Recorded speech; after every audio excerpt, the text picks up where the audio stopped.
I'm about to share a little bit of a secret that I have been hiding. We opened to a rip-roaring success of 0 sales. Hello there guys, my name is Patricia Bright and welcome to The Break. Over here we are giving you the tools and resources to learn, grow and navigate life like a boss babe and make money moves in the process. I hope you are doing well. And today's video is sponsored by Later, the #1 visual marketing platform and social media scheduler. So today I'm about to share a little bit of a secret that I have been hiding, and I have actually launched an online store that nobody knows about and I'm not going to tell you about right about now. But what I wanted to do is almost like a little bit of a test to see, is it genuinely possible nowadays, based on a bit of knowledge, a bit of understanding, to build and create a brand and make your own money without being famous, without being an influencer, but just with information. And I have been able to do that, and it's very, very interesting. And I'm going to go ahead and give you guys all the details on how I launched this brand that I haven't promoted, that I haven't marketed, that I haven't got any of my friends to promote or market, that I have used my money to put into to creating the product, to then getting it sold and distributed. And we have so far sold almost £5,000 worth of stock in the first month and a half. I know £5,000 might seem a lot for some or a little for others, but I really wanted to understand what is possible to do nowadays in this day and age, even for an everyday person. And I will say, even though I've created this store, this isn't my first rodeo. I've had my own brand in the past, and I was doing a lot of sales in the early days of the hair extensions business. I created my first business online. I had no clue what I was doing when it came to manufacturing, fulfillment, supplies, partners, packaging, marketing. I had no clue, but I was able to turn over a lot of money doing that business in particular, because there was a need. And the reason why I am over here on this channel and I want to talk about money and I want to talk about finances and I want to talk about empowerment, particularly for women, but I do know that there are some lovely gentlemen who watch this channel, is because this is an area that is really lacking, particularly in school, particularly within ethnic minority communities and communities who don't come from a background of wealth. And the stat shows that basically people who are from middle class backgrounds are able to elevate themselves to upper middle class or even to wealthy status, but people who are from lower income or from lower income families end up staying in that same cycle because there isn't, one, the generational wealth to go around, or even the understanding. And so what I really want to do is provide that understanding to people who are out there who might want to watch my channel and realize that there is an opportunity, that you can have a break. Anyway, that's me on my high horse, because I know some people don't like talking about money and making money, and it's a little bit rude. Like, no, it's not, okay? Let's all win together. So today I'm going to go ahead and I'm going to show you my numbers. I'm going to go into the back end of the store that I've created that only launched about a month or 6 weeks ago, and show you how we've turned over almost £5,000. And next, I'm going to walk you through the step-by-step way to build and create your own brand or online store and actually make some money in the process. So for the product I sell, I don't want to get specific. I don't want to tell you guys what it is exactly, because I don't think that matters. It is in a particular niche, it's for a particular market, but the principles that I'm going to share, I think, work across the board. It's not really about the product, but what you can learn from the process. So we actually launched the store at the beginning of January, but we never had any product or anything ready, or the site completely ready, or products in the warehouse before March. So our official launch day was March the 3rd, and we opened to a rip-roaring success of 0 sales. Hey. Literally, like, the store was live, it was ready, the pictures were on there, everything was good, it looked great, and lo and behold, there were no sales. There were no sales because I hadn't put much of a marketing plan in place. And this is something that I'm doing along with my sister. We've created it together, and I'll be honest with you, we've been very busy on other things and on other projects as well. So this has taken a little bit longer, and we didn't have a plan for marketing. Again, when I'm doing videos like like this, it's so that you can learn from the mistakes that I have also made. So the first week there was 0 sales. The second week there was 0 sales. We understood that because we weren't dedicating much time to it, the sales remained at 0. So we decided, right, let's spend some money. Let's get a little bit of a campaign going. So we gave our products out to people within the niche that we are making a product for. And we did see some traction. Off the back of that, we noticed it wasn't major in relation to what results we got. So it wasn't because we gave it to one influencer and we got 100 sales. That wasn't the case. We got 1 or 2 sales from probably 2 of these influencers, even though we gifted probably about 10 influencers. But what we were able to get was some amazing data. We were able, number one, to find out if there were any customers who were interested in us, because when the influencers talked about our product or showed our product, we then got traffic to our website, which means that cookies were installed onto their computers. It's, you know, every website basically has cookies. It's basically data tracking. We had a few people who signed up to our mailing list. There were quite a lot of people who put products into cart but also abandoned cart, and I was able to get additional content within the page that we had created. So even though we gifted out our product to 10 different influencers, we only got 2 different influencers to post. We were still able to receive some value in the form of customer data. And off the back of customer data, we were able to produce an avatar. An avatar is basically a customer profile. So with a customer profile, we're able to run more targeted marketing ads, and it means that we can run ads to people who are more likely to like our products. I would say that we had made about 800 to 900 in sales, which is cute. Do you know, it's actually great off the back of maybe 2 influencers and then reusing the data that we were able to get off of some of the customers that we wanted to target. So off the back of that, we decided then to run an ad campaign and then another paid influencer campaign. We spent about £1,500 on that. So we used that money to then invest in more marketing. And off the back of that, we were then able to generate another £3,500 to £4,000. And that's brought us where we are today, to have made £4,000 to £5,000 off the back of 102 orders. Hey guys, future Patricia checking in here, and I just wanted to come in and make a little bit of a point to say that, I know this video was about how I made 5,000, but I wanted to talk about the fact that it's now gone up to over 8,000. I think we might be at 9,000 today. Not to show off, not to brag, but I really wanted to share what I think has made the biggest difference, and it has been literally social media. It's made such a big difference, and that's why I want to actually mention my sponsor later. They're the #1 visual marketing and social media scheduler.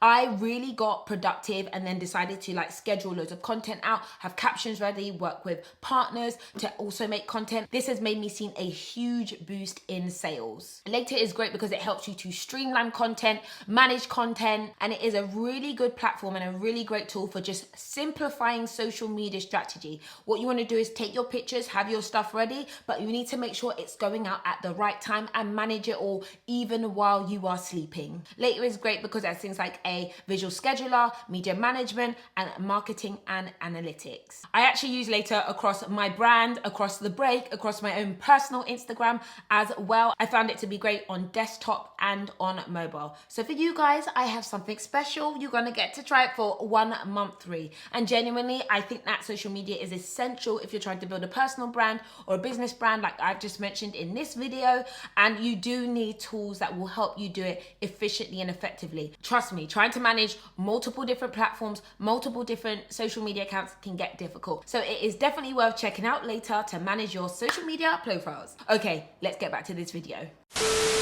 Now, what I'm really excited about is that this is just in the very baby stages, and I'm hoping that I'll be able to come and show you sales going upwards and upwards and upwards without having to market or sell it myself. Soon you'll see me in a warehouse somewhere, who knows? But I thought it was really important for me to come and show you something at the early stage without using myself, without even using influence, well, besides paying people and having a little bit of budget on marketing to get some results. So if I can generate £5,000 in 1 month, what could happen in 3? So if those numbers have got you excited, I wanted to go ahead and talk about how you can possibly build a brand yourself online. And here are some of the things that you probably want to consider. So the first thing you want to identify is the product or service that you want to sell or make money from online. I want to stay focused today on product only. I will talk about service-based businesses very, very soon because they can make a lot of money and they're really low barriers to entry and super cheap. So what you need to identify is if there is a need.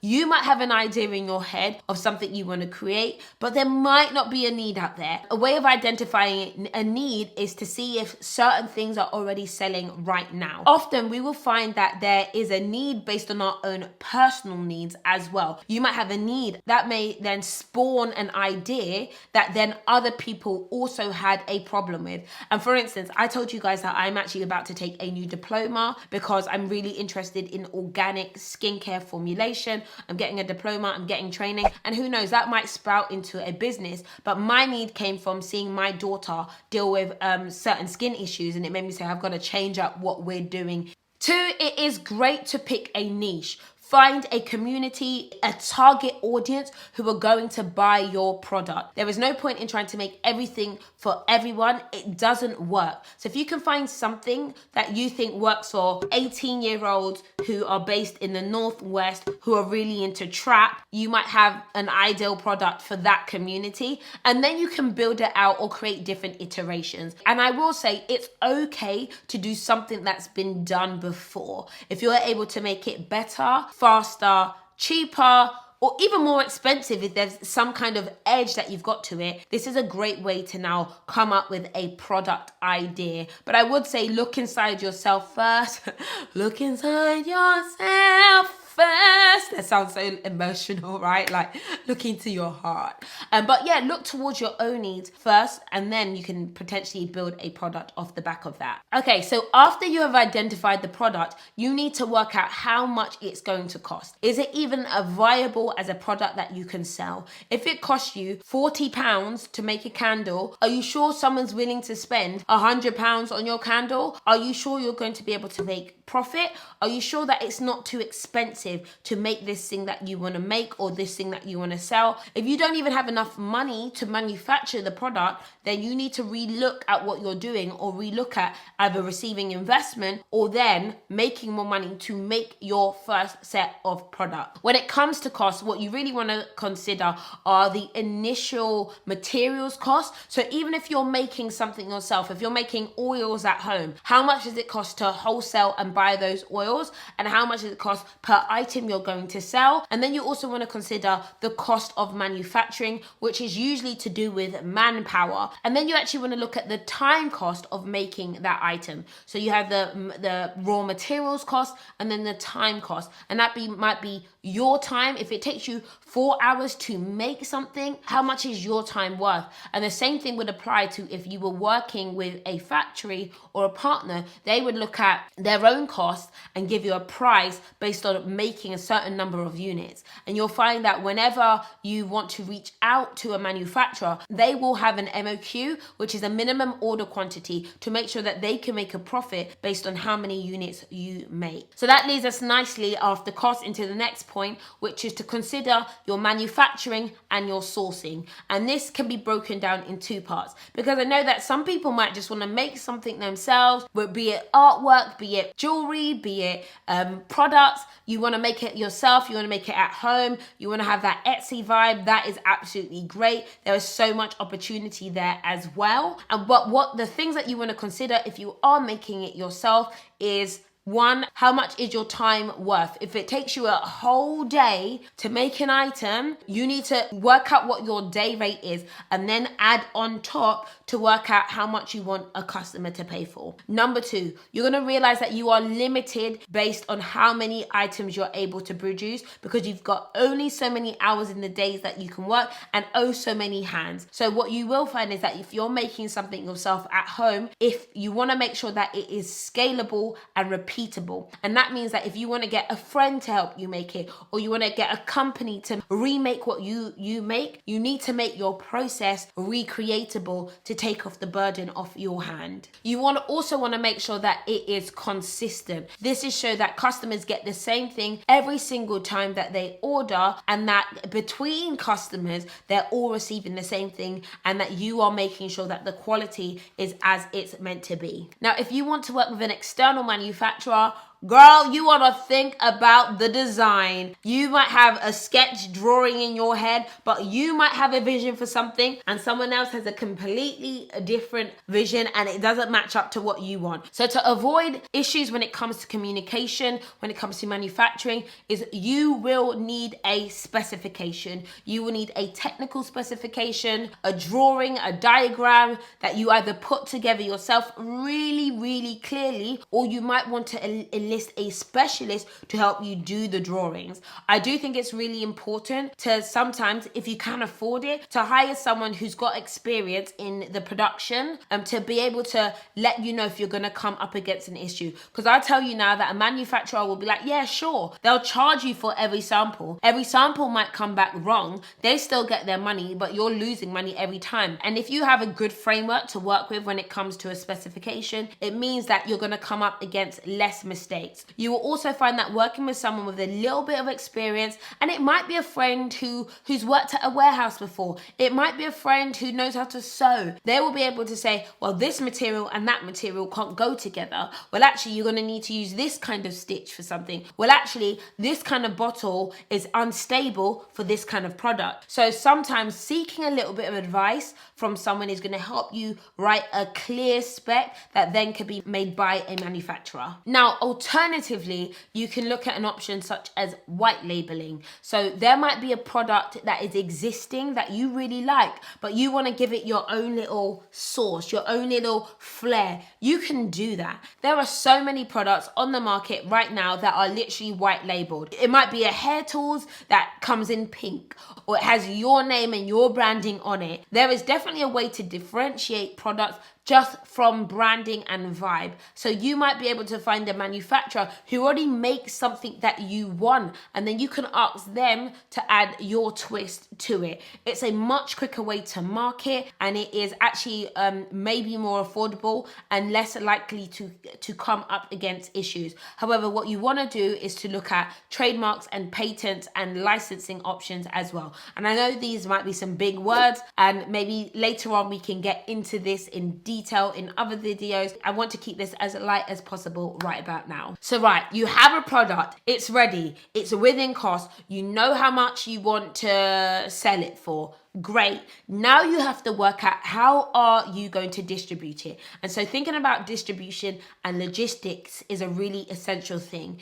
They might be doing picking and packing and filling and posting all by themselves from home. And that is definitely the way to start if you can organize a really good system. You can buy labels, you can buy envelopes, you can buy foam and everything to keep whatever you're selling nice and safe and to ensure that it gets to your customer in the best way possible. Now, there are things that you want to consider if you are packaging and selling items yourself. You want to think about size and you want to think about weight. These are going to impact your cost of distribution. If you have a huge wide box, guess what? How is that going to get in the letterbox? That means that every single time that you send your customer their order, they need to be at home, and not everyone is at home. And if their package gets left outside and then gets stolen, you're going to have an issue on your hand, and then you've got to think about high insurance premiums. Also, if it's big and it's heavy, you realize that that cost of shipping is going to cost a lot more. Are you going to absorb that cost, or are you going to put that cost onto your customer? Other things that you want to consider is legislation around what you're selling. So there are some rules about selling and posting of fragrances due to them being flammable. And you also want to think if things are perishable or breakable. What happens if things don't get to where they want to get to in time, in the same condition that they were packed in and without being broken? These are other considerations. Now, for me personally, I use a fulfillment partner, and I learned about fulfillment from running my first business was that I knew that I did not have the capacity to pick, pack, and post things myself due to, my lifestyle and all the fact that this is a side business for myself. But I knew that I wanted something that was scalable and I wanted to work with professionals. Now, there are people, logistics companies, who do pick and pack. So they will have to understand your product And back in the day, I had a multi-product order. So customers might order 14 inches, 18 inches, and 16 inches, and then they might want a frontal. These are all different products on all different SKUs. So I would send a report to my fulfillment partner, and they would receive it for every single order, and they would now know where the 16 inches were, where the 14 inches were, where the frontal inches were. They'd pick, pack, put everything in the box, and then distribute it to our customers, all within a set price. We realized that that cost was anywhere between £3 and £4 per order. So if you were looking at getting someone else to do that, it's definitely an option. It's definitely a great way if you're thinking about scalability. If you can't do it at home, if you don't have the staff to do it at home, if you are doing 1,000 orders a day, I tell you now, you're not going to be able to do 1,000 orders a day, and you might need to enlist a partner to work with. You want to look at fulfillment and logistic companies. So great, you've got your product. It's already made. You've got your distribution channel set up. So next you want to think about how you're going to sell your product. What you want to think about is marketing and advertising. But realistically, you want to think about this from when you've thought about what product it is you're going to sell. Once you thought about the customers, once you thought about the niche, once you thought about the value of the product, you need to think about how are you actually going to get customers to buy what you have. Are you going to physically market this yourself? Are you going to dance in the streets? Are you going to dance in the store? Are you going to wholesale your product? Are you going to run Facebook ads? Are you going to run Instagram ads? Are you going to do an influencer campaign? Are you going to do a TV campaign? Are you going to hit the ground and try and get yourself into stores and try and meet buyers directly? And as I've told you right about now, you know, for the first 2 weeks, we had 0 sales because we hadn't put a marketing plan together. And then you want to think about customer service. Now, I've kind of let the last bits be a little bit lighter because I think these are entire videos or entire courses on their own, but I do think that's something you need to think about in a lot more detail, and this video is going to be like 8 hours long if we do that. But when it comes to customer service, what you want to talk about is, one, making sure that your customers are happy so that they don't need refunds, but also so they come back, and also so they tell their friends and their family and everyone they know about your amazing service and your amazing product. Not only that, customer service is actually a really, sounds really bad, but it's a tedious task to do. So what you want to do is have set protocols in place. That is FAQ setup. This is customer services reps who are already there. And actually we used to use customer service reps who were based out in Bali, but they knew everything about our product, everything about our business, and they knew how to escalate to us if necessary so we could deal with customers directly. So guys, I hope you enjoyed that video. I wanted to give you some key steps when it comes to building your own product-based online business. I wanted to show you that, you know, it is possible now to build something from the ground up. You probably need a little bit of money to be able to actually create a product. But again, if you do the right costing exercise, you have the right product for the right market, what you would do is sell a little, take the money, reinvest, buy more stock, sell the product, reinvest, and grow in that manner. And I'm so excited at the idea of you guys being able to do that, but also seeing where I can take what I'm currently creating as well. Woo! That was long, guys. I hope you enjoyed that video. Thank you so much for watching. If you want more stuff like this, make sure you've subscribed. I should have told you guys about subscribing. Make sure you follow the Break Instagram account as well. I am going to be launching a financial fitness guide. It's for you guys who are really into building your wealth, learning how to save better, invest better, get out of debt, make more money in the long run, and just really be like, financially fit and confident when it comes to your money. So guys, thank you for watching, and in the meantime, I will catch you all later. Bye.